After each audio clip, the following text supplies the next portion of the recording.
नमस्कार, सत श्री अकाल, आदाब। मेरा नाम मनदीप पूनिया है ਤੇ ਤੁਸੀਂ ਸੁਣ ਰਹੇ ਹੋ ਪੰਜਾਬੀ ਰੇਡੀਓ USA। ਮੈਂ ਇੱਕ ਵਾਰ ਫਿਰ ਹਾਜ਼ਰ ਹਾਂ ਨਵੇਂ ਬੁਲਟਨ ਦੇ ਨਾਲ ਤੇ ਸ਼ੁਰੂਆਤ ਕਰਦੇ ਹਾਂ ਅੱਜ ਦੀ ਮੁੱਖ ਖਬਰਾਂ ਤੋਂ।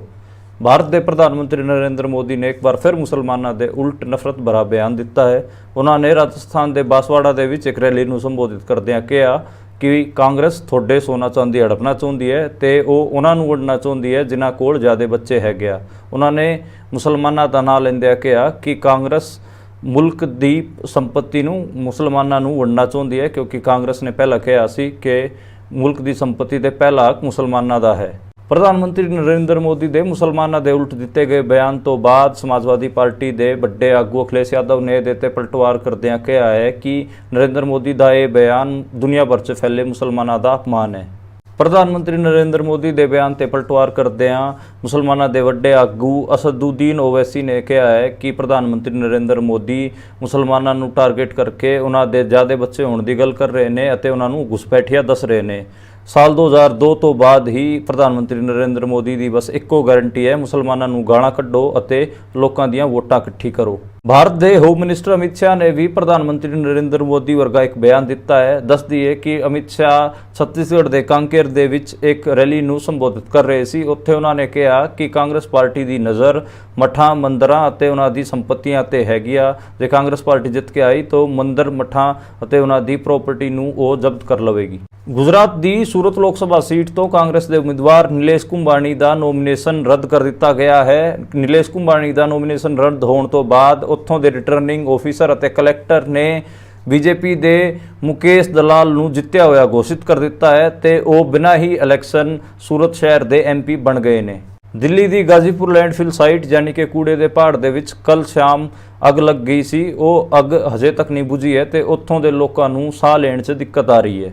ਕੁਝ ਦਿਨ ਪਹਿਲਾਂ ਨਰਿੰਦਰ ਮੋਦੀ ਨੇ ਕਾਂਗਰਸ ਦੇ ਘੋਸ਼ਣਾ ਪੱਤਰ ਨੂੰ ਮੁਸਲਿਮ ਲੀਗ ਦਾ ਘੋਸ਼ਣਾ ਪੱਤਰ ਦੱਸਿਆ ਸੀ। ਉਸ ਬਿਆਨ ਤੇ ਪਲਟਵਾਰ ਕਰਦਿਆਂ ਕਾਂਗਰਸ ਦੇ ਪ੍ਰਧਾਨ ਮਲਿਕਾਰਜੁਨ ਖੜਗੇ ਨੇ ਅੱਜ ਕਿਹਾ ਹੈ ਕਿ ਮਹਿਲਾਵਾਂ ਨੂੰ ਸਾਲਾਨਾ 1 ਲੱਖ ਰੁਪਈਆ ਦੇਣਾ, ਬੇਰੋਜ਼ਗਾਰਾਂ ਨੂੰ ਰੋਜ਼ਗਾਰ ਦੇਣਾ ਅਤੇ ਕਿਸਾਨਾਂ ਨੂੰ MSP ਦੇਣਾ ਕਿੱਥੋਂ ਮੁਸਲਿਮ ਲੀਗ ਦਾ ਘੋਸ਼ਣਾ ਪੱਤਰ ਹੋ ਗਿਆ। ਦਿੱਲੀ ਹਾਈ ਕੋਰਟ ਨੇ ਅਰਵਿੰਦ ਕੇਜਰੀਵਾਲ ਦੀ ਜ਼ਮਾਨਤ ਵਾਸਤੇ ਲਾਈ ਗਈ PIL ਨੂੰ ਖਾਰਿਜ ਕਰ ਦਿੱਤਾ ਹੈ ਅਤੇ PIL ਲਾਣ ਵਾਲੇ ਬੰਦੇ ਤੇ 75,000 ਰੁਪਏ ਦਾ ਜੁਰਮਾਨਾ ਵੀ ਲਾ ਦਿੱਤਾ ਹੈ। ਇਹ ਸੀਗੀਆਂ ਅੱਜ ਦੀਆਂ ਮੁੱਖ ਖਬਰਾਂ। ਹੁਣ ਕਰਦੇ ਹਾਂ ਪਹਿਲਾਂ ਖਬਰਾਂ ਦਾ ਵਿਸ਼ਲੇਸ਼ਣ ਤੇ ਸ਼ੁਰੂਆਤ ਕਰਦੇ ਹਾਂ ਪ੍ਰਧਾਨ ਮੰਤਰੀ ਨਰਿੰਦਰ ਮੋਦੀ ਦੇ ਬਿਆਨ ਤੋਂ।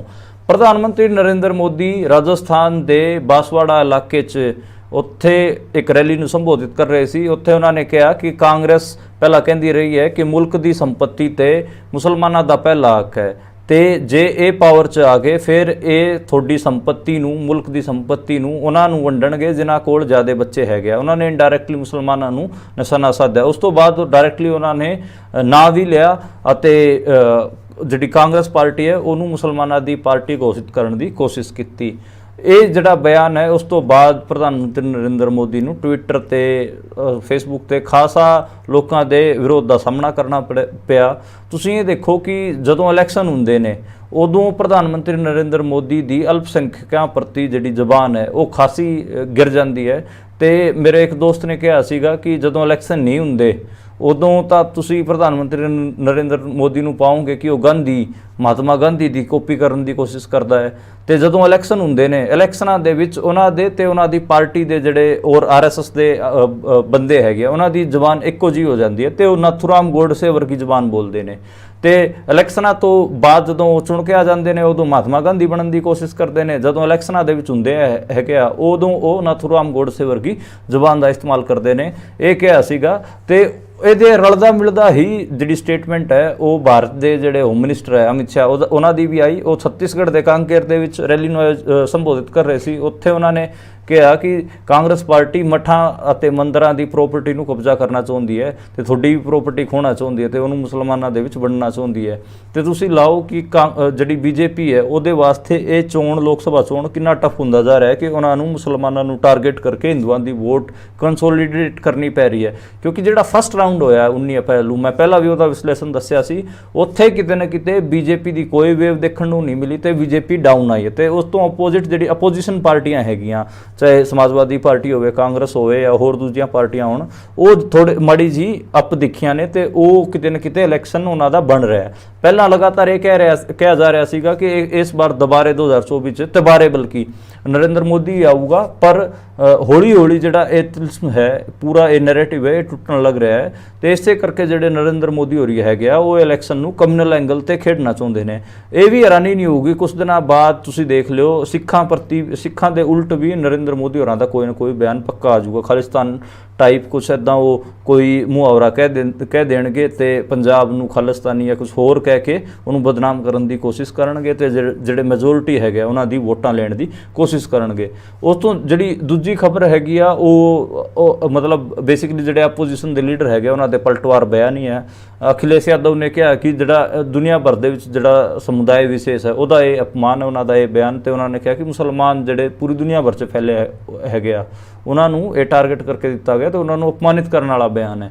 ਇਸੇ ਜੇ ਉਹਨਾਂ ਤੋਂ ਵਧੀਆ ਜਿਹੜਾ ਸਟੇਟਮੈਂਟ ਆਈ ਉਹ ਅਸਦੁੱਦੀਨ ਓਵੈਸੀ ਦੀ ਆਈ। ਅਸਦੁੱਦੀਨ ਓਵੈਸੀ ਨੇ ਕਿਹਾ ਕਿ ਪ੍ਰਧਾਨ ਮੰਤਰੀ ਨਰਿੰਦਰ ਮੋਦੀ ਮੁਸਲਮਾਨਾਂ ਨੂੰ ਜ਼ਿਆਦਾ ਬੱਚੇ ਪੈਦਾ ਕਰਨ ਵਾਲੇ ਦੱਸ ਰਹੇ ਨੇ, ਸਟੀਰੀਓਟਾਈਪਿੰਗ ਜਿਹੜੀ ਕਰ ਰਹੇ ਨੇ ਮੁਸਲਮਾਨਾਂ ਦੀ।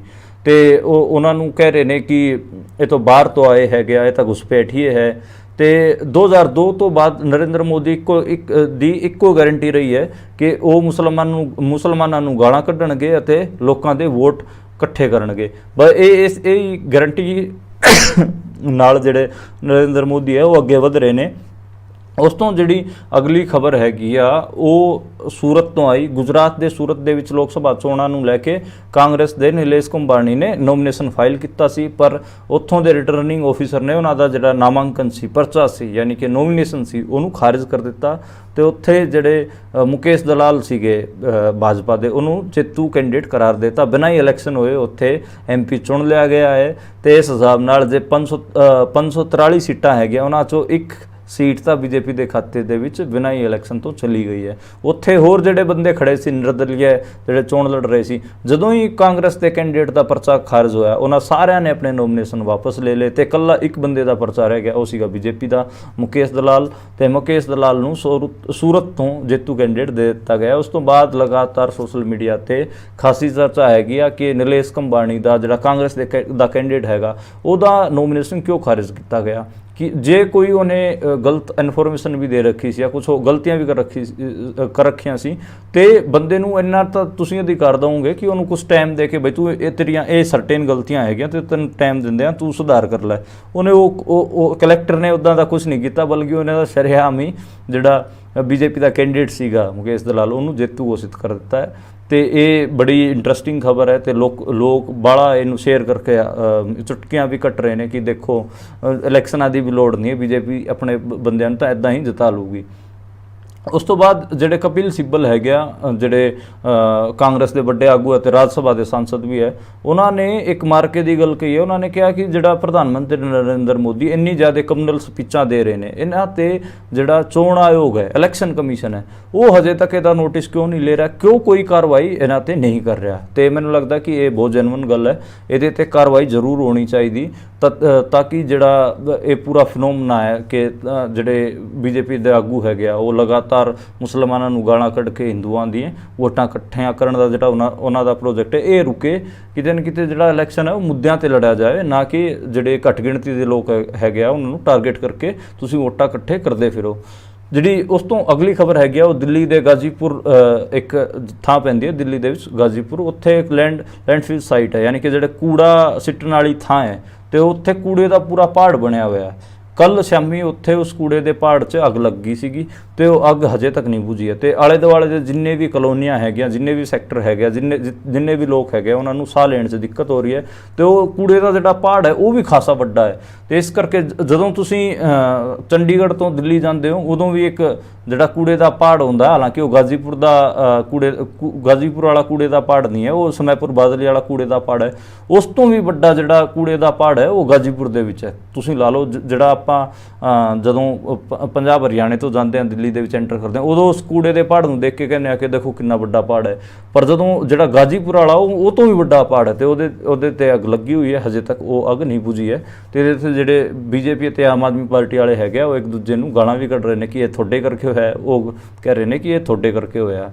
ਤੇ ਇੱਕ ਤੁਸੀਂ ਇੱਕ ਚੀਜ਼ ਹੋਰ ਯਾਦ ਕਰੋ ਕਿ ਕੁਝ ਦਿਨ ਪਹਿਲਾਂ ਪ੍ਰਧਾਨ ਮੰਤਰੀ ਨਰਿੰਦਰ ਮੋਦੀ ਨੇ ਕਾਂਗਰਸ ਦੇ ਘੋਸ਼ਣਾ ਪੱਤਰ ਨੂੰ, ਕਾਂਗਰਸ ਦੇ ਮੈਨੀਫੈਸਟੋ ਨੂੰ ਮੁਸਲਿਮ ਲੀਗ ਦਾ ਮੈਨੀਫੈਸਟੋ ਕਿਹਾ ਸੀਗਾ, ਤੇ ਉਹਦੇ ਤੇ ਜਿਹੜੇ ਕਾਂਗਰਸ ਦੇ ਆਗੂ ਹੈਗੇ ਉਹ ਲਗਾਤਾਰ ਸਫਾਈਆਂ ਦੇ ਰਹੇ ਨੇ। ਅੱਜ ਕਾਂਗਰਸ ਦੇ ਪ੍ਰਧਾਨ ਜਿਹੜੇ ਮਲਿਕਾਰਜੁਨ ਖੜਗੇ ਹੈਗੇ ਆ, ਉਹਨਾਂ ਨੇ ਵੀ ਇੱਕ ਬਿਆਨ ਦੇ ਕੇ ਕਿਹਾ ਕਿ ਮਹਿਲਾਵਾਂ ਨੂੰ ਲੱਖ ਰੁਪਈਆ ਸਾਲਾਨਾ ਦੇਣਾ, ਰੋਜ਼ਗਾਰ ਦੇਣਾ ਬੇਰੁਜ਼ਗਾਰਾਂ ਨੂੰ ਅਤੇ ਕਿਸਾਨਾਂ ਨੂੰ MSP ਦੇਣਾ, ਇਹ ਕਿਵੇਂ ਮੁਸਲਿਮ ਲੀਗ ਦਾ ਮੈਨੀਫੈਸਟੋ ਹੋ ਗਿਆ? ਤੇ ਤੁਸੀਂ ਸਾਰੇ ਇਲੈਕਸ਼ਨ ਨੂੰ ਕਮਿਊਨਲ ਐਂਗਲ ਤੇ ਖੇਡਣਾ ਚਾਹੁੰਦੇ ਹੋ ਤੇ ਸਾਨੂੰ ਮੁਸਲਮਾਨਾਂ ਦੀ ਪਾਰਟੀ ਡਿਕਲੇਅਰ ਕਰਕੇ ਹਿੰਦੂਆਂ ਦੀ ਵੋਟਾਂ ਲੈਣਾ ਚਾਹੁੰਦੇ ਹੋ।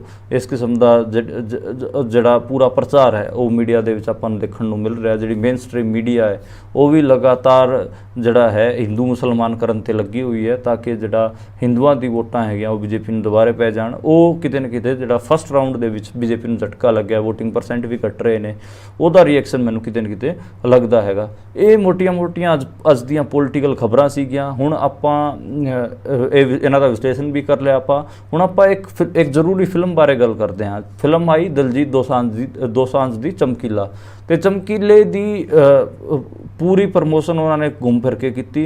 ਇਮਤਿਆਜ਼ ਅਲੀ ਨੇ ਇਹ ਫਿਲਮ ਡਾਇਰੈਕਟ ਕੀਤੀ ਸੀ। 40 ਤੋਂ ਜ਼ਿਆਦਾ ਇੰਟਰਵਿਊ ਇਮਤਿਆਜ਼ ਅਲੀ ਇਸ ਫਿਲਮ ਬਾਰੇ ਦੇ ਚੁੱਕੇ ਨੇ। ਸਾਰਾ ਨੈਸ਼ਨਲ ਮੀਡੀਆ ਇਹਨੂੰ ਚੜਾਉਣ ਉੱਤੇ ਲੱਗਿਆ ਹੋਇਆ। ਤੇ ਮੁਲਕ ਦੇ ਬਾਕੀ ਜਿਹੜੇ ਸੂਬੇ ਹੈਗੇ ਆ, ਖਾਸ ਕਰ ਹਿੰਦੀ ਬੋਲਦੇ ਸੂਬੇ ਹੈਗੇ ਆ, ਉੱਥੇ ਇਹ ਫਿਲਮ ਖਾਸੀ ਵਾਹਵਾਹੀ ਲੁੱਟ ਰਹੀ ਹੈ। ਪਰ ਮੈਨੂੰ ਲੱਗਦਾ ਕਿ ਇਹ ਫਿਲਮ ਪੰਜਾਬ ਨੂੰ ਸਹੀ ਤਰੀਕੇ ਨਾਲ ਪੋਰਟਰੇ ਨਹੀਂ ਕਰ ਰਹੀ ਤੇ ਪੰਜਾਬ ਦੀ ਗਲਤ ਇਮੇਜ ਜਿਹੜੀ ਹੈਗੀ ਆ ਉਹ ਦੁਨੀਆ ਦੇ ਅੱਗੇ ਰੱਖ ਰਹੀ ਹੈ ਤੇ ਮੈਨੂੰ ਲੱਗਦਾ ਕਿ ਪੰਜਾਬ ਨੂੰ ਬਦਨਾਮ ਵੀ ਕਰ ਰਹੀ ਹੈ ਸਭ ਨਾਲ। ਦੇਖੋ, ਨੈਟਫਲਿਕਸ ਤੇ ਫਿਲਮ ਆਈ ਹੈ। ਨੈਟਫਲਿਕਸ ਤੇ ਦੋ ਫਿਲਮਾਂ ਆਉਣੀਆਂ ਸੀਗੀਆਂ ਦਿਲਜੀਤ ਦੋਸਾਂਝ ਦੀਆਂ। ਇੱਕ ਸੀਗੀ ਪੰਜਾਬ 95 ਤੇ ਦੂਜੀ ਫਿਲਮ ਸੀਗੀ ਇਹ ਚਮਕੀਲਾ। ਪੰਜਾਬ 95 ਆਪਾਂ ਨੂੰ ਪਤਾ ਹੈ ਕਿ ਜਿਹੜੇ ਭਾਈ ਖਾਲੜਾ ਜੀ ਸੀਗੇ, ਜਸਵੰਤ ਸਿੰਘ ਖਾਲੜਾ ਜੀ, ਉਹਨਾਂ ਦੀ ਬਾਇਓਗ੍ਰਾਫੀ ਹੈ, ਪਰ ਉਹ ਸੈਂਸਰ ਬੋਰਡ ਨੇ ਉਲਝਾ ਲਈ, ਉਹ ਹਜੇ ਤੱਕ ਰਿਲੀਜ਼ ਨਹੀਂ ਹੋਣ ਦਿੱਤੀ ਹੈ। ਤੇ ਦੂਜੀ ਇਹ ਚਮਕੀਲਾ ਸੀਗੀ। ਇਹ ਚਮਕੀਲਾ ਆ ਵੀ ਗਈ ਤੇ ਇਹਨੂੰ ਨੈਟਫਲਿਕਸ ਵਾਲੇ ਤੇ ਬਾਕੀ ਜਿਹੜੇ ਹੋਰ ਲੋਕ ਹੈਗੇ ਆ ਇਹਨੂੰ ਹਿੱਟ ਕਰਾਉਣ 'ਤੇ ਵੀ ਲੱਗੇ ਹੋਏ ਨੇ। ਹੁਣ ਚਮਕੀਲਾ ਫਿਲਮ ਦੇ ਜੇ ਆਪਾਂ ਕਰਾਫਟ ਦੀ ਗੱਲ ਕਰੀਏ, ਇਮਤਿਆਜ਼ ਅਲੀ ਨੇ ਫਿਲਮ ਕਿਵੇਂ ਦੀ ਬਣਾਈ ਹੈ, ਮੈਨੂੰ ਲੱਗਦਾ ਕਿ ਫਿਲਮ ਬਹੁਤ ਵਧੀਆ ਬਣਾਈ ਹੈ। ਫਿਲਮ ਦੀ ਸਟੋਰੀ ਲਾਈਨ, ਉਹਨੂੰ ਫਿਲਮਾਣਾ, ਡਾਇਰੈਕਸ਼ਨ, ਉਹ ਸਾਰਾ ਕੁਝ ਬਹੁਤ ਵਧੀਆ। ਦਿਲਜੀਤ ਨੇ ਐਕਟਿੰਗ ਬਹੁਤ ਸੋਹਣੀ ਕੀਤੀ ਹੈ, ਪਰਨੀਤੀ ਚੋਪੜਾ ਨੇ ਐਕਟਿੰਗ ਬਹੁਤ ਸੋਹਣੀ ਕੀਤੀ ਹੈ। ਪਰ ਦਿੱਕਤ ਇਹ ਹੈ ਕਿ ਇਸ ਫਿਲਮ ਦੀ ਸਟੋਰੀ ਲਾਈਨ ਜਿਹੜਾ ਸੋਸ਼ਲ ਪੋਲੀਟੀਕਲ ਮੈਸੇਜ ਦੇ ਰਹੀ ਹੈ ਉਹ ਬਹੁਤ ਗਲਤ ਹੈ। ਜਿਵੇਂ ਇਸ ਫਿਲਮ ਤੋਂ ਬਾਅਦ ਲਗਾਤਾਰ ਜਿਹੜਾ ਹਿੰਦੀ ਪੱਟੀ ਹੈਗੀ ਆ, ਦਿੱਲੀ ਦੇ ਵਿਦਵਾਨ ਹੈਗੇ ਆ, ਉਹਨਾਂ ਨੇ ਇੱਕ ਗੱਲ ਪ੍ਰਚਾਰੀ ਕਿ ਚਮਕੀਲਾ ਤਾਂ ਇਸ ਕਰਕੇ ਮਾਰਤਾ ਕਿਉਂਕਿ ਉਹ ਦਲਿਤ ਸੀ। ਮੈਨੂੰ ਲੱਗਦਾ ਕਿ ਉਸ ਸਾਲ 1988 ਦੇ ਵਿੱਚ ਚਮਕੀਲੇ ਦੀ ਗੋਲੀ ਮਾਰ ਕੇ ਹੱਤਿਆ ਕੀਤੀ ਗਈ ਸੀ, ਉਹਨੂੰ ਮਾਰਿਆ ਗਿਆ ਸੀ। ਉਸੇ ਸਾਲ ਜਿਹੜਾ ਐਕਟਰ ਬਰਿੰਦਰ ਸੀ ਉਹਨੂੰ ਵੀ ਮਾਰਿਆ ਗਿਆ ਸੀਗਾ। ਤੇ ਜਿਹੜਾ ਐਕਟਰ ਬਰਿੰਦਰ ਜਿਹੜਾ ਪੰਜਾਬੀ ਫਿਲਮਾਂ ਦਾ ਸੁਪਰਸਟਾਰ ਹੀਰੋ ਸੀਗਾ ਤੇ ਉਹ ਤਾਂ ਚਮਕੀਲੇ ਤੋਂ ਵੀ ਵੱਡਾ ਫੇਸ ਸੀ। ਉਹ ਤਾਂ ਜਾਟ ਫੈਮਿਲੀ ਤੋਂ ਆਉਂਦਾ ਸੀਗਾ, ਜੱਟ ਫੈਮਿਲੀ ਤੋਂ ਆਉਂਦਾ ਸੀਗਾ। ਤੇ ਤੁਸੀਂ ਇੱਕ ਕਿਵੇਂ ਕਹਿ ਸਕਦੇ ਹੋ, ਦੋ ਕਲਾਕਾਰਾਂ ਦੀ ਮੌਤ ਹੋਈ, ਗੋਲੀ ਮਾਰ ਕੇ ਮਾਰੇ ਗਏ 1988 'ਚ। ਇੱਕ ਜੱਟ ਫੈਮਿਲੀ ਤੋਂ ਸੀਗਾ ਤੇ ਇੱਕ ਦਲਿਤ ਫੈਮਿਲੀ ਦਾ ਸੀਗਾ। ਪਰ ਹੁਣ ਦਲਿਤ ਫੈਮਿਲੀ ਵਾਲੇ ਬੰਦੇ ਤੇ ਫਿਲਮ ਬਣਾ ਕੇ ਉਹਨੂੰ ਇਹ ਪ੍ਰਚਾਰਿਆ ਜਾ ਰਿਹਾ ਕਿ ਉਹ ਚਮਕੀਲਾ ਦਲਿਤ ਸੀ, ਇਸ ਕਰਕੇ ਮਾਰ ਦਿੱਤਾ ਗਿਆ। ਖੈਰ, ਇਹ ਬਿਲਕੁਲ ਫੈਕਚੁਅਲੀ ਰੋਂਗ ਹੈ। ਉੱਥੇ ਮੈਂ ਵੀ ਪੰਜਾਬ ਦੇ ਬਹੁਤ ਸਾਰੇ ਬੰਦਿਆਂ ਨਾਲ ਗੱਲ ਕੀਤੀ ਹੈ ਜਿਹੜੇ ਇਸ ਮੂਵਮੈਂਟ ਨਾਲ ਵੀ ਜੁੜੇ ਰਹੇ, ਪੱਤਰਕਾਰ ਵੀ ਸੀ, ਤੇ ਉਹਨਾਂ ਨੇ ਸਾਫ਼ ਮਨਾ ਕੀਤਾ ਹੈ ਕਿ ਕੋਈ ਕਾਸਟ ਵਾਲਾ ਇਸ ਦੇ ਵਿੱਚ ਐਂਗਲ ਨਹੀਂ ਸੀ। ਅਤੇ ਇਹ ਵੀ ਲਗਾਤਾਰ ਪ੍ਰਚਾਰਿਆ ਜਾ ਰਿਹਾ ਹੈ ਕਿ ਦਲਿਤ, ਦੇਖੋ ਜਿਹੜਾ ਦਲਿਤ ਸਿੰਗਰ ਹੈ ਪੰਜਾਬ ਦੇ ਵਿੱਚ, ਕੋਈ ਵੀ ਦਲਿਤ ਸਿੰਗਰ ਹੁੰਦਾ ਹੈ ਉਹਨੂੰ ਜਿਹੜੇ ਪੰਜਾਬ ਦੇ ਜੱਟ ਹੈਗੇ ਆ ਹੋਰ ਬਾਕੀ ਦੇ ਲੋਕ ਹੈਗੇ ਆ ਉਹ ਜਰ ਨਹੀਂ ਪਾਉਂਦੇ, ਇਸ ਕਰਕੇ ਉਹਨੂੰ ਮਾਰ ਦਿੰਦੇ ਨੇ। ਇਹ ਫੈਕਚੁਅਲੀ ਬਹੁਤ ਜ਼ਿਆਦਾ ਗਲਤ ਹੈ। ਤੁਸੀਂ ਜੇ ਦੇਖੋ ਵੀਗੇ ਪੰਜਾਬ ਦੇ ਵਿੱਚ ਬਹੁਤ ਸਾਰੇ ਜਿਹੜੇ ਸੁਪਰਸਟਾਰ ਸਿੰਗਰ ਹੈਗੇ ਆ ਉਹ ਦਲਿਤ ਹੀ ਹੈਗੇ ਆ, ਉਹਨਾਂ ਤੋਂ ਕੋਈ ਲੋਕਾਂ ਨੂੰ ਦਿੱਕਤ ਨਹੀਂ ਰਹੀ। ਤੁਸੀਂ ਹੰਸਰਾਜ ਹੰਸ ਤੋਂ ਲੈ ਕੇ ਤੁਸੀਂ ਮਿੱਕਾ ਤੋਂ ਲੈ ਕੇ ਜਿਹੜਾ ਦਲੇਰ ਮਹਿੰਦੀ ਤੋਂ ਲੈ ਕੇ ਇਹਨਾਂ ਸਾਰਿਆਂ ਨੂੰ ਦੇਖੋਗੇ ਤਾਂ ਸਾਰੇ ਇਹ ਦਲਿਤ ਪਰਿਵਾਰਾਂ ਤੋਂ ਹੁੰਦੇ ਨੇ। ਇਹ ਤਾਂ ਖੂਬ ਵੱਡੇ ਨਾਂ ਹੈਗੇ ਆ ਪੰਜਾਬ ਦੀ ਮਿਊਜ਼ਿਕ ਇੰਡਸਟਰੀ ਦੇ ਵਿੱਚ, ਇਹਨਾਂ ਨੂੰ ਤਾਂ ਕਦੇ ਕੁਛ ਨਹੀਂ ਕਿਹਾ ਗਿਆ। ਈਵਨ ਜਿਹੜੇ ਮੁਸਲਿਮ ਮਰਾਸੀ ਫੈਮਿਲੀਜ਼ ਤੋਂ ਹੁੰਦੇ ਨੇ, ਕੁਲਦੀਪ ਮਾਣਕ ਤੋਂ ਲੈ ਕੇ ਹੋਰ ਬਾਕੀ ਜਿਹੜੇ ਸਿੰਗਰ ਹੈਗੇ ਆ, ਖਾਨ ਸਾਹਿਬ, ਖਾਨ ਬੇਣੀ ਵਾਲਾ, ਇਹ ਸਾਰੇ ਮੁਸਲਿਮ ਮਰਾਸੀ ਹੈਗੇ ਆ। ਇਹਨਾਂ ਨੂੰ ਵੀ ਕਦੇ ਜਿਹੜੇ ਪੰਜਾਬ ਦੇ ਲੋਕ ਹੈਗੇ ਉਹਨਾਂ ਨੂੰ ਕੁਛ ਨਹੀਂ ਕਿਹਾ। ਜਿਹੜੀ ਚਮਕੀਲਾ ਨਾਲ ਦਿੱਕਤ ਸੀ ਉਹ ਦੂਜੀ ਸੀ। ਚਮਕੀਲਾ ਜਿਹੜੇ ਟਾਈਮ ਗਾ ਰਿਹਾ ਸੀਗਾ ਤੇ ਜਿਹੜੇ ਟਾਈਮ ਉਹ ਅਸ਼ਲੀਲ ਗਾਣੇ ਗਾ ਰਿਹਾ ਸੀ ਉਹ ਬੜਾ ਕਸੂਤਾ ਟਾਈਮ ਸੀਗਾ।